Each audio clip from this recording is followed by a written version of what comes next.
ইন্না ফি যালিকা লাআয়াতাল লিকাউমিন ইয়ালামুন।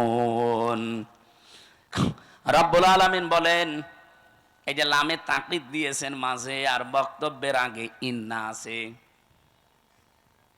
যারা গিরামার বসে, আপনি আয়াতটার দিকে একটু খেয়াল করেন, আল্লাহ গ্যারান্টি দিচ্ছেন অবশ্যই অবশ্যই জ্ঞানী যারা তাদের জন্য এখানে একটা শিক্ষা আমি আল্লাহ রেখে দিলাম। কি শিক্ষা আছে? জালেমদের এত বড় শিকড় আপনি চিন্তা করতে পারেন, এই বাগমারার ইউনিয়নের, শ্রীপুর একটা ইউনিয়ন না, এই ইউনিয়নের দারওয়ান থেকে শুরু করে সংসদ ভবন পর্যন্ত জালেমদের প্রতি থরে থরে স্তরে সাজানো ছিল লোকজন। আমি নিজে তো ভিকটিম, আমি দেখেছি। রিমান্ডে আমি দেখলাম আমার 8 দল একটার পরে একটা গোয়েন্দা বিভাগের আসতো রিমান্ডে প্রশ্ন করার জন্য। আমার মনে হয় সব ওরা থরে থরে থরে থরে সাজিয়ে রেখেছিল। মামলার আই ওদের, মামলার পিপি ওদের, জজ ওদের, ম্যাজিস্ট্রেট ওদের, মামলায় যে সাক্ষী ওদের, যে আমাকে জিজ্ঞাসাবাদ করবে রিমান্ডে সে ওদের, যারা অফিসার আছে ওখানে পাহারা দেয়, যারা অত্যাচার করবে তারা ওদের, হুকুম যিনি দিয়েছেন সে ওদের। আমার কি, আমার একজন আছে, না না, আমার একজন ছিল উকিল, ওর কথা শুনলেও চলে না শুনলেও চলে, আর ওর কথা শুনতেও না, ও খালি বলার দরকার বলেছি তো, ঠিক আছে আপনি থামেন যান। মামলাটা আমার 30 বার উঠেছে, সিএমএম কোর্ট, জজ কোর্ট, হাইকোর্ট মিলে, কিন্তু 3 বছরে একটা দিনের জন্য জামিন নামে কোনো শব্দ নেই। অথচ এই মামলাটা আগস্টের 5 তারিখের ফলে শুধু তুলতে দেরি, জামিন না খারিজ করে দিয়েছে। অথচ জজ কিন্তু ওইটাই। আমি ওনার খাস কামরায় গিয়ে জিজ্ঞাসা করলাম যে মাননীয় জজ সাহেব, এই বিচারটা তো 3 বছর আপনার কাছেই ছিল, এতদিন তো বলেননি যে না এই মামলায় জামিন দেওয়া যাবে না, আর এখন যে খারিজ করে দিলেন। হুজুর আমার হাত বাঁধা ছিল, আমি কিছুই করতে পারি নাই, ওই পুতুলের মতো শুধু চেয়ারে বসে থাকতাম। আমি যে আপনাকে 10 দিনের পরিবর্তে 6 দিন আর 2 দিন 8 দিন রিমান্ড দিয়েছিলাম 2 মামলায়, তাই আমার ওপর প্রেশার যে 10 দিনের রিমান্ড দিলেন না কেন? তাহলে আপনার এখানে বসে থাকার দরকার কি? সব তো ওরাই যদি করে। প্রথম মামলার রিমান্ডে নেওয়ার পরে 10 দিন চেয়েছে, দিয়েছে 6 দিন। এই নিয়ে নাকি ওই ম্যাজিস্ট্রেটকে ওখান থেকে অন্য জায়গায় বদলি করে দিয়েছে, যে কেন আপনি 10 দিন দিলেন না। বাস্তব তো এই জন্য বলছি।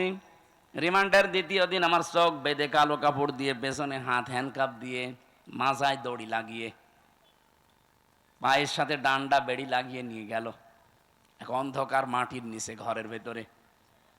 আমি বললাম যে কি 10 দিন রিমান্ড চেয়েছিল, অথচ এই অফিসারগুলো একটাও কোর্টে আমার সাথে যায়নি, শুধু মামলার আয়ু আমার সাথে ছিল। আমারে দেখছে ওরা আগে আগে প্রশ্ন করছে যে রিমান্ড চাইলো 10 দিন, 6 দিন দিল, অবশ্যই এই কি ম্যাজিস্ট্রেট, এই ম্যাজিস্ট্রেট মনে হয় আপনার দলের লোক কি গো? আমার দলের লোক হবে কি করে? জীবনে আমি তার নামও শুনি নাই, তার কোনোদিন দেখিও নাই, আর সে আমাকে চেনে কিনা আমি তাও জানি না। 10 দিন তো আপনারা চেয়েছিলেন, তা আপনি তো ছিলেন না, আপনি কি করে জানলেন? তার মানে ওখান থেকে সব কিছু ম্যাজিস্ট্রেটকে বলে দিয়েছে, যা যা ও তাই তাই করিস। পরে কয়দিন যখন জেলখানায় গেলাম, দেখি ওই ম্যাজিস্ট্রেট ঘুরে বেড়াচ্ছে ভেতরে। কি আপনি এখানে? হুজুর মাফ করে দিয়েন, আমার বউ যৌতুক মামলা দিয়েছে। ঠিক করিস, শয়তান, তোর যৌতুক মামলা দিয়ে এখন তুই জেলে, আমার সাথে এমনি দেয়নি, কোন কারণে আমার এই মিথ্যা তথ্যগুলো লিখে সই করে নিলি? হুজুর আমার যা যা বলতে বলেছে আমি তাই তাই করেছি, আল্লাহর কসমে কোরআন হাতে নিয়ে বলছি, বাংলাদেশে শুধু হাসিনা ছাড়া যারা ছিল সব হাত বাঁধা। আপনি যাই বলেন না কেন, ও কাওয়া কাকুরও হাত বাঁধা ছিল। কাওয়া যতই কাকা করুক, যদি একটু মুখ ফসকে সত্যি কথা বলে, ওই দিনই কাওয়ার কর্ম শেষ করে দিত। ওই তো হইল, কাদের কাকু বলা যায়? কাওয়া কাকু।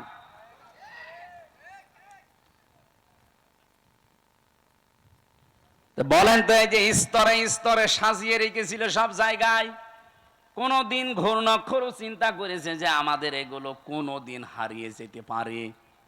কোরআনে কারিমে আমি আয়াত পড়েছি, সূরা আনআম 7 নাম্বার পারা 12 নাম্বার পৃষ্ঠার 4 নাম্বার লাইনের 45 নাম্বার আয়াতের প্রথম অংশে আছে, ফাকুতিআ দাবিরুল কওমিল্লাযিনা যালামু।